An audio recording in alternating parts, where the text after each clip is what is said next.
விருதுநகர் மாவட்டம் சிந்தப்பள்ளி பகுதியில் உள்ள பட்டாசு ஆலையில் ஏற்பட்ட வெடி விபத்தில் ஒருவர் உயிரிழந்திருக்கிறார்.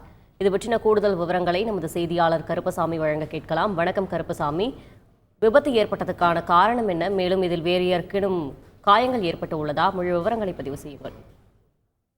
வணக்கம்.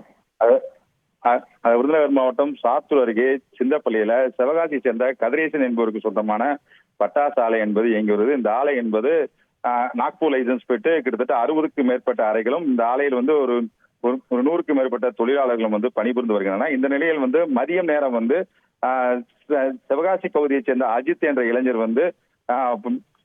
ஃபேன்சி ரக பட்டாசுக்கு மருந்து செலுத்தும் போது ஏற்பட்ட உராய்வு காரணமாக பட்டாசு வெடி விபத்து என்பது ஏற்பட்டிருக்கிறது. இந்த வெடி விபத்தில் பாத்தீங்க அப்படின்னா அஜித் என்ற இளைஞர் சம்பவ இடத்திலேயே விழுந்தாங்க.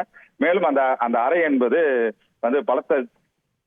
பலத்த சேதமடைந்திருக்கிறது. இந்த நிலையில அந்த சம்பவம் குறித்து அக்கம் பக்கத்தில் இருக்கிறவங்க சாத்தூர் தீயணைப்பு துறையினருக்கும் சாத்தூர் நகர் காவல்துறையினருக்கும் தகவல் கொடுத்ததை அடுத்து சம்பவ இடத்திற்கு விரைந்து வந்த தீயணைப்பு வீரர்களும் போலீசாரும் மேலும் தீ பக்கத்து அறைகளுக்கு பரவாமல் இருப்பதற்காக தீ அணைத்து கட்டுக்குள் கொண்டு வந்தனர். மேலும் இந்த சம்பவம் குறித்து சாத்தூர் நகர் போலீசார் வழக்கு பதிவு செய்து விசாரணை மேற்கொண்டு வரும் சூழ்நிலையில் சாத்தூர் தாசில்தார் லோகநாதன் தலைமையிலான அதிகாரிகள் இந்த சம்பவ இடத்தில் விசாரணை மேற்கொண்டு வருகின்றனர். விவரங்களுக்கு நன்றி கருப்பசாமி.